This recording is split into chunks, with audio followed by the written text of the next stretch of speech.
Hello, ladies and gentlemen, and welcome to JaKaTaK Cast, a cast where I cast StarCraft. This is Legacy of the Void, and it is a Gold League Terran versus Zerg. In the top section of the map, we have Corgisaurus, and on the right side of the map, we have Crick. And things are already getting started, heating up. Barracks are going down immediately. Fantastic. Dash and Terminal is the map that everyone knows as the map where Reapers can very quickly come into your base and kill things. Although there haven't been too many Reaper builds, early Reaper builds out on the maps and the games that have been super duper strong yet. There's a couple that may be emerging in the near future, but so far, nothing crazy. Usually, Terran players will not be going for any sort of early Reaper shenanigans, even on this map, which is so good for Reapers. We'll probably have a Reaper, or maybe 3 Reapers with some Hellions following up, but nothing too crazy. Also, I love this graphical thing where you can see where your SCV is when it's behind the building. It's so nice. Ooh, this is fun. This is a lot of fun. All right, double barracks. Interesting placement to put the double barracks because it is going to get scouted right away. I suppose if you wanted to hide it, you would put it maybe over here or something like that. And factory as well, which does not get scouted. So 2 barracks and a factory already started up, but we have the expansion coming in from the Zerg player. And here we have sort of usual type stuff. Zerg builds didn't change all that much from Heart of the Swarm into Legacy of the Void. You mostly get the same type of stuff. This is interesting. This is a particularly early Roach Warren, and we're going to gas early. So really strange thing to see in Heart of the Swarm. Still kind of a strange thing to see in Legacy of the Void. But keep in mind, this is Gold League. This is not a professional game. There is likely not this super structured, super efficient build order that has been worked out by these players. Most of them are winging it, and even some of the high-level players are winging it. It's just that the high-level player winging it in Legacy of the Void is much more powerful and fantastic than a lower-level player winging it. As it were, we do have, holy crap, wow, 3 racks and a factory and an engineering base. So one thing that did not change from Heart of the Swarm to Legacy of the Void is capacity. So per base, your income is still going to be the same. It's going to last not quite as long. And the fact that there's no command center here is just as all in, if not more all in Legacy of the Void than Heart of the Swarm, because these small mineral patches, I guess we'll call them, are going to mine out a lot faster. A little bit of supply block happening there, but nothing too crazy to worry about. Paranoid spine crawlers are always good, and holy crap, the gas. We'll see if Crick can actually spend all this gas. Not a whole lot of outlets for gas spending at the moment. That's just gonna, I think, keep climbing for a while. We don't see a layer yet either. So small mistake, I think, from our Zerg player here is that just on a very basic level, you really only want to get the gas that you can spend. You can be saving for like a muta switch or a big muta like burst. Something like that. It's definitely a possibility, but for the most part, especially if you're playing in the Gold League area, mostly a good move to be like, hey, all right, I'm going to get the gas when I need it. I'm not going to get too many because this is just going to get higher and higher. And it's good to remember that all the gas that you get is minerals that you're not getting because they're drones that could be mining minerals instead, right? These drones could be over here mining minerals. And nice, so we have a bit of a push out here. We are extremely all in. We're gonna go all in and then build an expansion. So pretty solid moves here. This is one of those trying to do everything at once kind of things. Either you wanna go for the aggression or go for the expansion. Going for both at the same time in this way generally isn't gonna work out too well. And this attack is so late that it's getting really easily pushed back, and the main reason for that is that this expansion got up super early and the attack was just taking a long time. So any advantage that this player would have gotten for going for all of these army investments early is already gone, is already negated by the fact that Crick has been able to get this economy up earlier and get units up in place to defend. Doesn't mean it's over, just that that was a little bit of a misstep from Corgisaurus, and it puts Corgisaurus a little bit behind here. So, gonna be tough to break through here. Is building the command center behind, so that's good. We do have the missile turrets coming in, kind of a zoning missile turrets. Nice, like that. And here we have a little bit of a stalemate situation, a little bit of a no man's land happening right here between the Widow Mine and the Spine Crawler. It's going to be tricky to see exactly how this pans out. It's going to take the expansion. And the funny thing is, in this kind of a scenario, oh, I love this, by the way.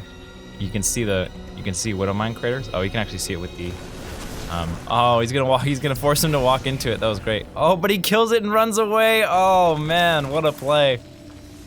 Oh, you just needed one more hit on it. Yeah, so you need 2 Ravager hits to kill Widow Mine. You can actually see, we can't see it now, but you can actually see Widow Mine craters. You don't have to worry about it too much. Oh, transfuse that Spine Crawler. Not just yet.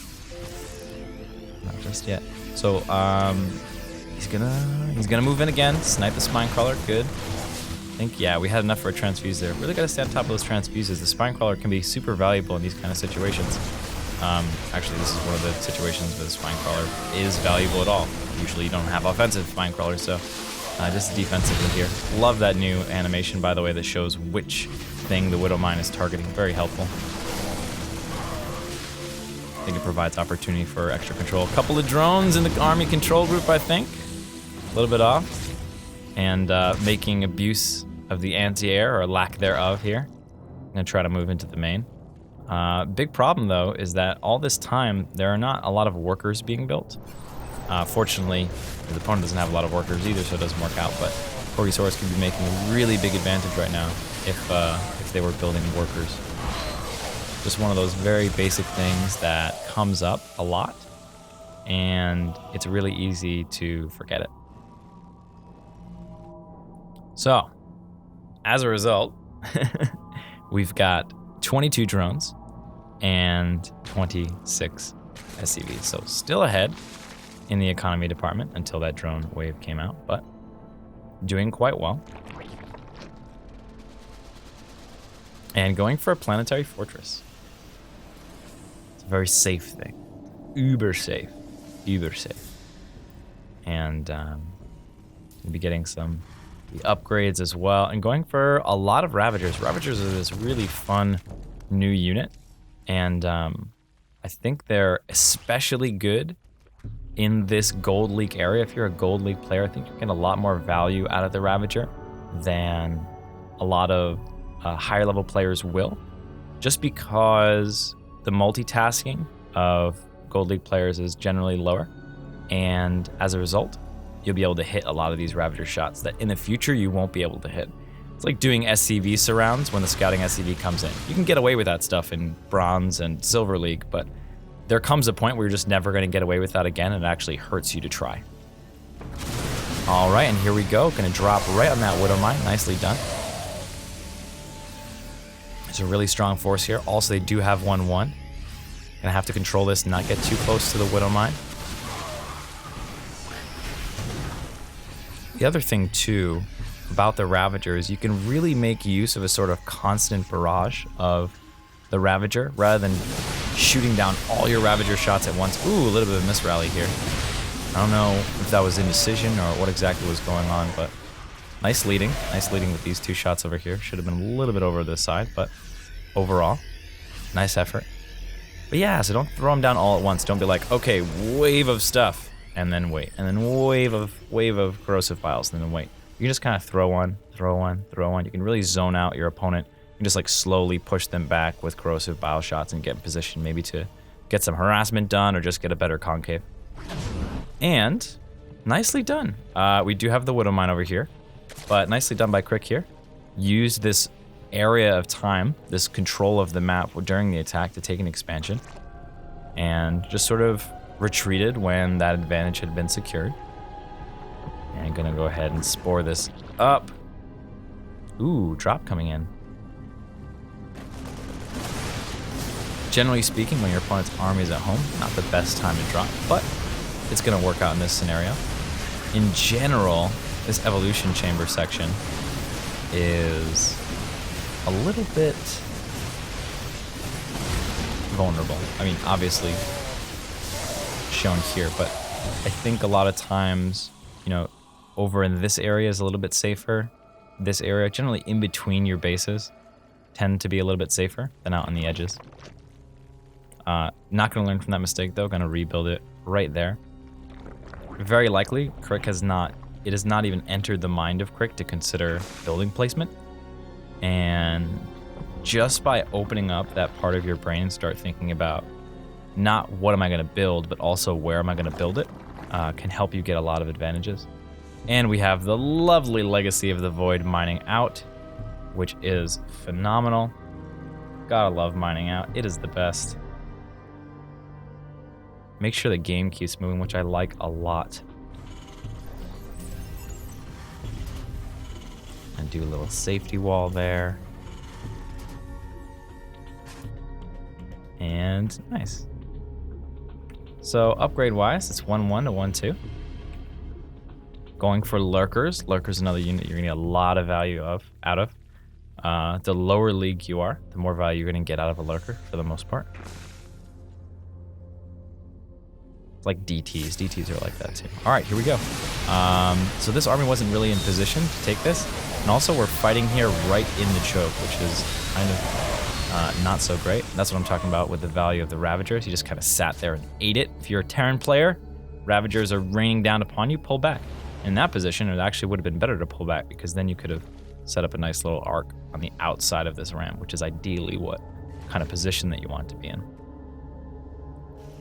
If you can get yourself into the habit of always creating a concave, then you can sort of preempt a lot of these situations and avoid a lot of frustration and cost inefficiency.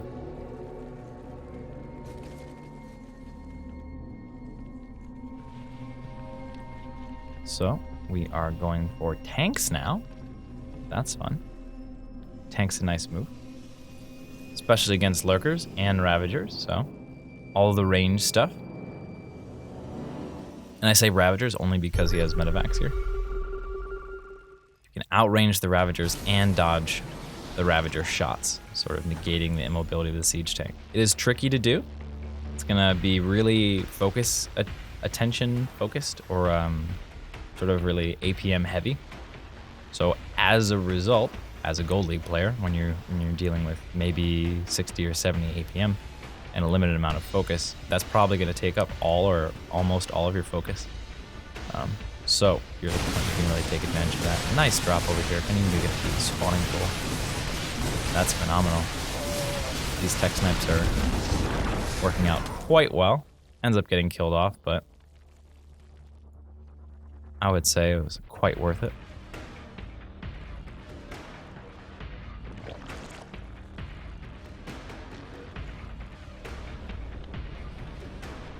All right, I think this is definitely the biggest attack from Zerg. Zerg's been on the back foot a lot recently. Looks like this is all in one control group. As long as he can control click the lurkers and get them into a good position, I think we'll be okay. We're worrying about these 2 siege tanks. No more siege tanks on the way though, so wow, just gonna run in here. This siege tank is gonna have a bad rally and get killed off, and all this bio is just gonna get shredded, is it not? Yeah. Oh, and then the Ravager shots on top of it to finish it off. GG. Well played. Really got to be careful about engaging lurkers there. Super duper careful. You see those lurker shots, you got to back off. At that point in time, you got to say, hey, this is just dead. I'll see you later. And that's it for this cast. So it was a little bit more relaxed cast. It was kind of a more analytical, kind of checking out basic things kind of a cast. So a little bit different. it was a Gold League cast. I wasn't actually sure exactly how I would go about casting a Gold League game, but I kind of slipped into this natural play-by-play plus, you know, a couple of pointing out a couple of things here and there. So if you like that, great. If you hated it, also great. Whichever it is, definitely let me know in the comments, and I will choose games more appropriate to the kind of games you all want to see. My name is JaKaTaK, and as always, thanks for watching. If you have an idea for a video you would like me to do, please leave with any questions, comments, criticisms, concerns, or anything beginning with letter C in the comment section below, and I'll see you again soon.